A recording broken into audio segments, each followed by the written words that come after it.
পলাশপুর গ্রামে এক ধনী ব্যক্তি 3 সুন্দরী কন্যা ছিল, মিতালি, দীপালি ও গীতালি। তাদের রূপ দেখে সেই গ্রামের সকলে তাদের দিকে অবাক হয়ে তাকিয়ে থাকতো, আর তাই দেখে তাদের পিতা ভুবন বাবুর আনন্দের সীমা থাকতো না। বুঝলে গিন্নি, আমার 3 মেয়ের এত রূপ, আমার অবস্থাও মন্দ নয়। তুমি দেখে নিও, আমার 3 মেয়েরই আমি খুব বড় ঘরে দিয়ে দেবো। এইভাবে ভুবন বাবু 3 মেয়েকে নিয়ে যতই গর্ববোধ করতেন, ততই তাদের মেয়েদেরও অহংকার বেড়ে যেত। তারা সারা দিন কেবল নিজেদের রূপচর্চা নিয়েই ব্যস্ত থাকতো। ভুবন বাবুর এক ভাইও ছিলেন, নাম বরুণ। সে ছিল খুবই দরিদ্র এবং অসুস্থ। খুব কষ্ট হচ্ছে তাই না বাবা? এই নাও একটু জল খাও। তুমি কত করে বলছি কবিরাজ মশাইকে একটা খবর দিই, তুমি আমার কোনো কথাই শুনছো না। ওরে, কবিরাজ মশাইকে দিয়ে আর কিছু হবে না। তুই বরং আমার একটা কথা শোন, আমি আর বেশি দিন বাঁচবো না। আমি মরে গেলে তুই তোর জ্যাঠামশাইয়ের বাড়ি চলে যাস, সে তোকে নিশ্চয়ই ঠাঁই দেবে। এরপর সত্যি সত্যি বরুণ মারা যায় এবং পুরবী এসে ওঠে তার জ্যাঠামশাই ভুবন বাবুর বাড়ি। দেখো মা পুরবী, এই দুর্মূল্যের বাজারে একটা পেট তো আর শুধু শুধু চলে না, টাকা লাগে। তা তুমি আমাদের বাড়ি থাকো, ঘরের কাজকর্ম করো, সবাইকে যত্নাতি করো। আপনি কিচ্ছু চিন্তা করবেন না জ্যাঠামশাই, আমি কাউকে কোনো অভিযোগ করার সুযোগ দেব না, সব পাইকার খেয়াল রাখবো। এরপর থেকে পুরবী ভুবন বাবুর বাড়িতেই থাকতে শুরু করে। পুরবী গরিব, তাকে দেখতেও ভুবন বাবুর মেয়েদের মতো অত সুন্দরী নয়। ধীরে ধীরে সে প্রায় তাদের বাড়ির কাজের লোক হয়ে ওঠে। এই নিন জ্যাঠামশাই আপনার চা। তা হ্যাঁ রে, তোর দিদিদের ঘরে সকালের খাবার দিয়েছিস তো? আর দুপুরে রান্নার জোগাড় হয়ে গেছে? হ্যাঁ জেঠিমা, আমি দিদিদের খাবার পৌঁছে দিয়েছি, আর দুপুরে রান্নার জোগাড় চলছে। সময়ের আগে সমস্ত রান্না হয়ে যাবে, আপনি কিচ্ছু চিন্তা করবেন না। এইভাবেই দিন কাটতে থাকে।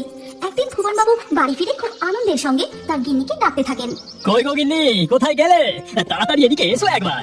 কি ব্যাপার, হলোটা কি? আজ যে খুব খুশি দেখছে। আমাদের রাজামশাই তার পুত্রের বিবাহের জন্য পাত্রী খুঁজছেন। সেই খবর পেয়ে আমি মহারাজকে কাল আমাদের বাড়িতে খাওয়ার জন্য আমন্ত্রণ জানিয়েছি। বলো কি, এ তো দারুণ ব্যাপার গো। তাহলে তো অনেক কিছু ব্যবস্থা করতে হবে। আমি এক্ষুনি পুরবীকে ডাকছি, ওকে সবকিছু বুঝিয়ে বলি কি কি করতে হবে। এর পরের দিন রাজামশাই যখন ভুবন বাবুর বাড়িতে আসেন, তিনি ভুবন বাবুর 3 কন্যার রূপ দেখে মুগ্ধ হয়ে যান। বাহ বাহ বাহ, অতি উত্তম, অতি উত্তম। ভুবন বাবু, আপনার 3 কন্যাই তো বেশ রূপবতী। আমি তো ঠিকই করতে পারছি না, কাকে আমার পুত্রবধূ করে নিয়ে যাব। এরপর খাবারের আয়োজন করা হয়। সেখানে পুরবী এসে সমস্ত কিছু খাবার পরিবেশন করতে থাকে। পুরবী, তুই খাবারগুলো এখানে রেখে দে, তোর দিদিরাই মহারাজকে পরিবেশন করে দেবে। এই কথা শুনে পুরবী সেখান থেকে চলে যায়। এরপর খাওয়া দাওয়া হয়ে গেলে পুরবী একটি পাত্রে পান সাজিয়ে মহারাজের জন্য নিয়ে আসে। ও, মহারাজের জন্য পান এনেছিস? তা এখানে রেখে দিয়ে যা, তোর দিদিরা দিয়ে দেবে। আচ্ছা মা, পুরবী বারবার মহারাজের সামনে কেন চলে আসছে বলো তো? এটা কিন্তু আমার একদম পছন্দ হচ্ছে না। তুই একদম ঠিক কথা বলেছিস দীপালি, ও তো আমাদের ডাকলেই আমরা গিয়ে পানটা নিয়ে আসতে পারতাম। বুঝতে পারছিস না, ও ইচ্ছা করে মহারাজের সামনে আসার চেষ্টা করছে।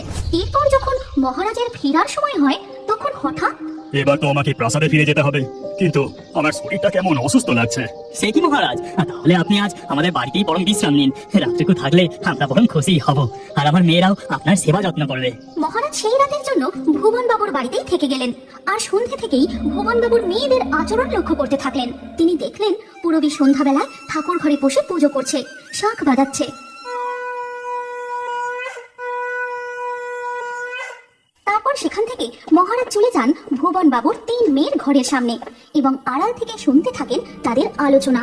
আচ্ছা মিতালি, তোর কি মনে হয় আমাদের 3 জনের মধ্যে পুত্রবধূ হিসেবে মহারাজের কাকে পছন্দ হবে? তা আমি জানি না, তবে আমাকে আরো বেশি করে সুন্দর হয়ে উঠতে হবে, যাতে রাজামশাই আমাকেই পছন্দ করেন। তুই এবার আয়নার সামনে থেকে শর্ত মিতালি, আমাকে রূপচর্চা করতে দে। পুরবীকে কখন বলেছি দুধের শর্ট আনতে, এখনো এলো না। দরজার বাইরে দাঁড়িয়ে মহারাজ এই কথা শুনে মনে মনে হাসতে থাকেন। তারপর সেখান থেকে চলে যান। এর পরের দিন সকালবেলা, আচ্ছা ভুবন বাবু, এখন তাহলে আমি আসি।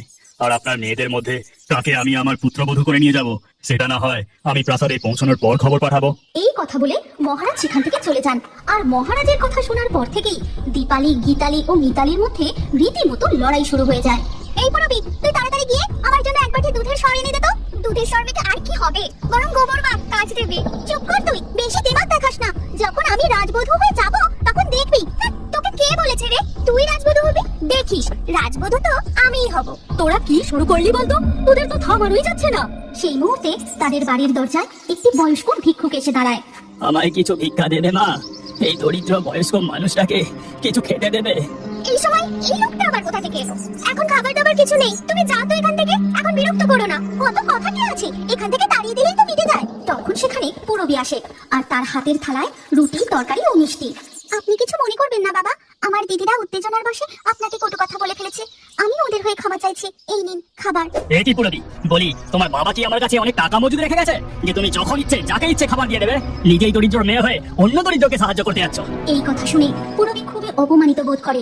তখন, হ্যাঁ জ্যাঠামশাই, আমি নিজেও একজন দরিদ্র বাবার মেয়ে। আর যে বাড়িতে আমার দরিদ্র বাবার কোনো সম্মান নেই সেখানে আমি থাকবো না। আমিও বরং ওই ভিক্ষুকের সাথেই পথে পথে ভিক্ষা করে খাবো। এই কথা বলে পুরবী সেখান থেকে পথের উদ্দেশ্যে বেরিয়ে পড়ে। আর তার পিছু পিছু সেই বয়স্ক দরিদ্র মানুষটি। ও মেয়ে, দাঁড়াও গো, কোথায় চললে? বেরিয়েই যখন পড়েছো, তুমি বরং আমার সাথে আমাদের রাজপ্রাসাদে চলো। মানে এই কি কথা বলছেন আপনি? আপনাদের রাজপ্রাসাদে যাব মানে?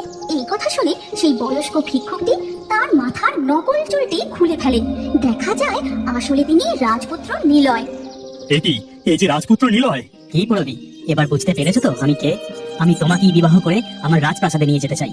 পুরবি, এসো আমার সাথে। এরপর রাজপুত্র নিলয় পুরবীর হাত ধরে রাজপ্রাসাদের দিকে চলে যায়। তারপর এক শুভ মুহূর্ত দেখে খুব ধুমধাম করে তাদের বিবাহ সুসম্পন্ন হয়।